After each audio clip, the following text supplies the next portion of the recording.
नमस्कार, मैं हूं पवन त्यागी।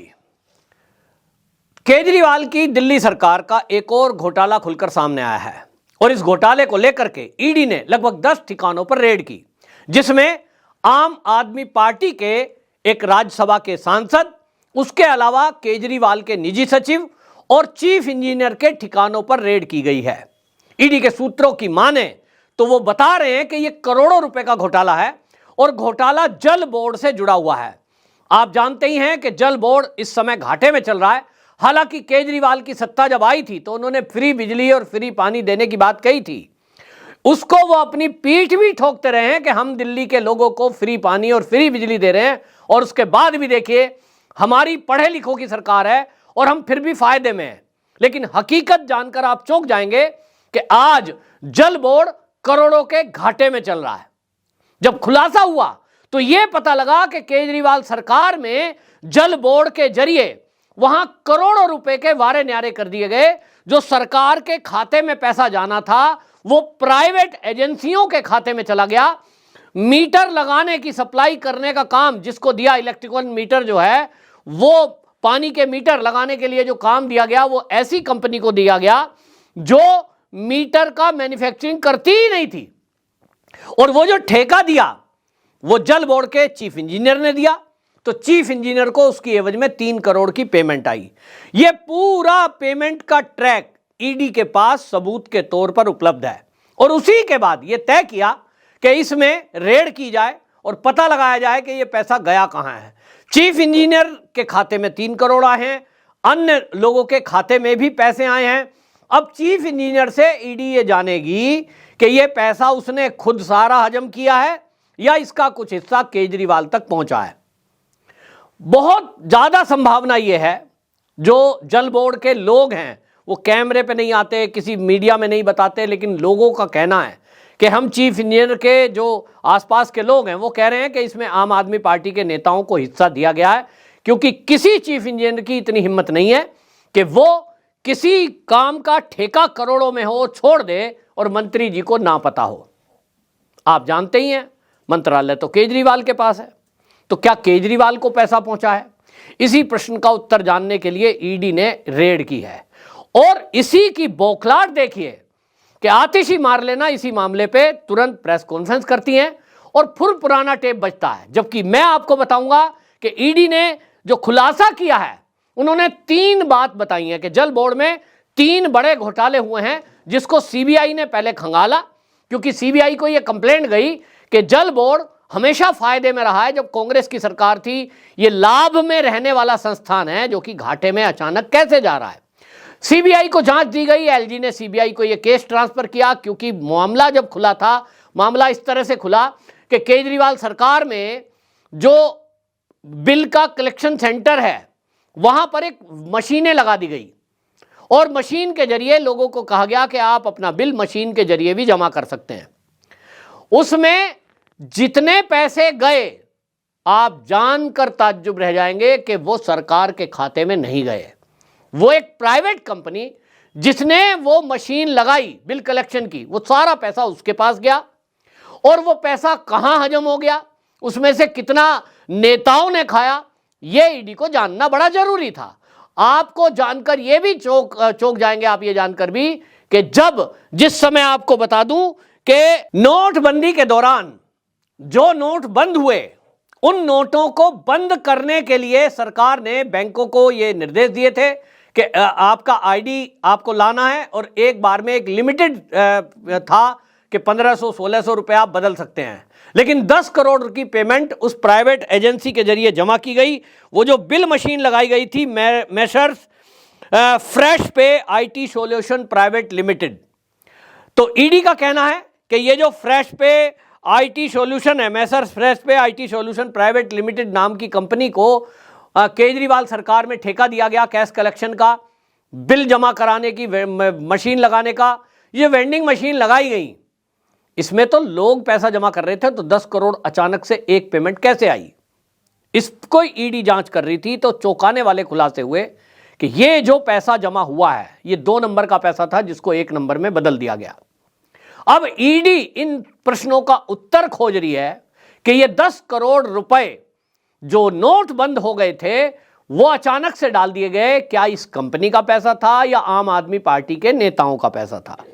एक घोटाला तो यह है, क्योंकि ये जो कंपनी ने, जिनको ये ठेका केजरीवाल सरकार ने दिया बिल कलेक्शन का, जल बोर्ड का, एक भी रुपया सरकारी खाते में नहीं गया, ये प्राइवेट कंपनी के खाते में गया। नंबर 2, 10 करोड़ रुपए अचानक से नोटबंदी के दौरान डाल दिए गए। तीसरा जो है, जो जल बोर्ड के, आपको बताएं कि जल बोर्ड के जगदीश अरोड़ा चीफ इंजीनियर हैं, उन्होंने ठेका छोड़ा, और वो ठेका छोड़ा जो मीटर हैं उस मीटर का ठेका छोड़ दिया, तो वो टेंडर दिया गया, 3 करोड़ रुपए इनके खाते में आए। तो एनकेजी इंफ्रा, ये इसको 38 करोड़ का जो ठेका दिया, ये उस कंपनी को क्यों दिया गया? जो मीटर बनाना ही नहीं जानती, जो मीटर बनाती ही नहीं। यानी फेक कंपनी को ठेका देना एक घोटाला है जल बोर्ड का। वेंडिंग मशीन लगाई गई कैश कलेक्शन के लिए, उस कैश का एक भी रुपया सरकारी खाते में न जाना, प्राइवेट एजेंसी के खाते में जाना।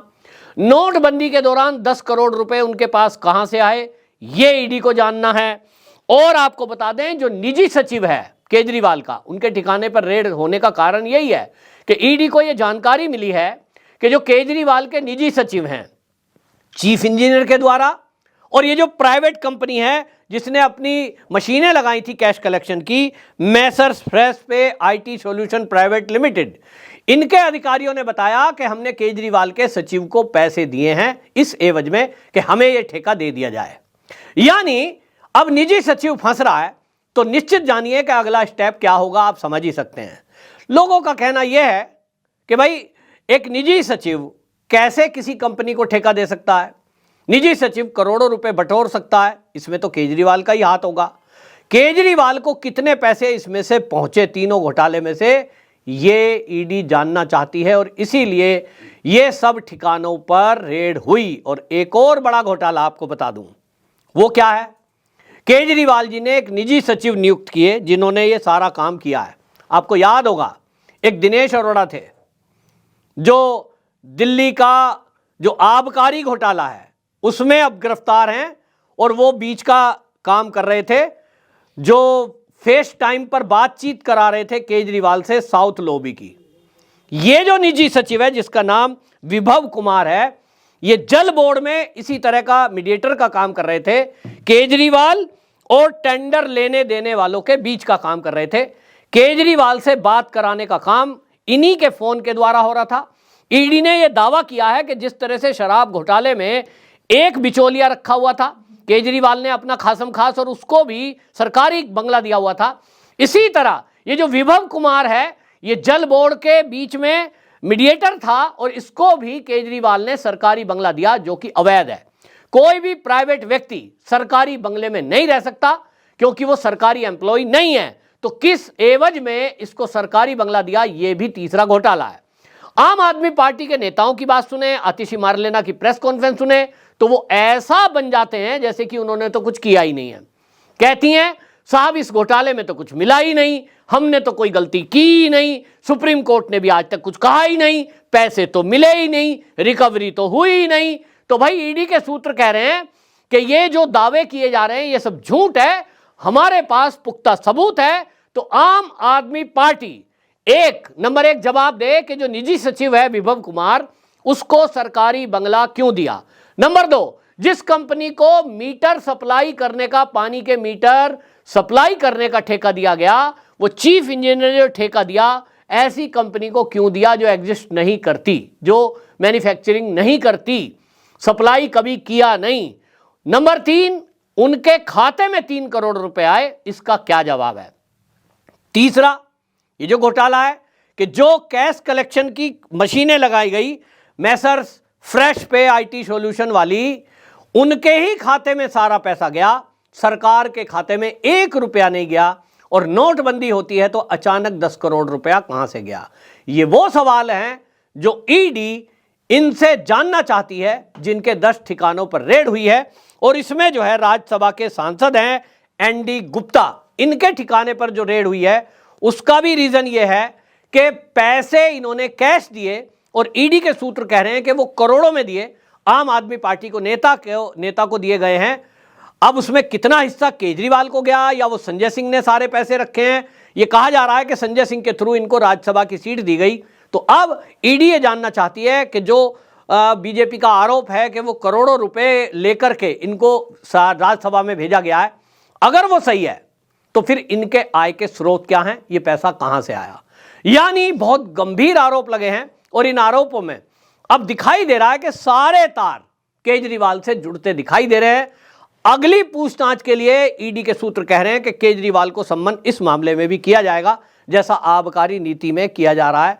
उस घोटाले में ऑलरेडी केजरीवाल सम्मन पर नहीं आ रहे हैं, अब यह भी एक केस तैयार ईडी ने कर लिया है। तो निश्चित जानिए, जिस दिन ईडी के शिकंजे में केजरीवाल शराब घोटाले में आएंगे, जिस दिन उनका जमानत होने का नंबर आएगा, ईडी उसी दिन इस केस में भी अपनी चार्जशीट प्रस्तुत कर देगी। तब तक इनके पास वो सबूत आ चुके होंगे कि किसने कहां कितना पैसा दिया। यह है घोटालों की सरकार, ऐसा भारतीय जनता पार्टी का कहना है। आपकी क्या राय है, कमेंट बॉक्स में जरूर बताएं। वंदे मातरम।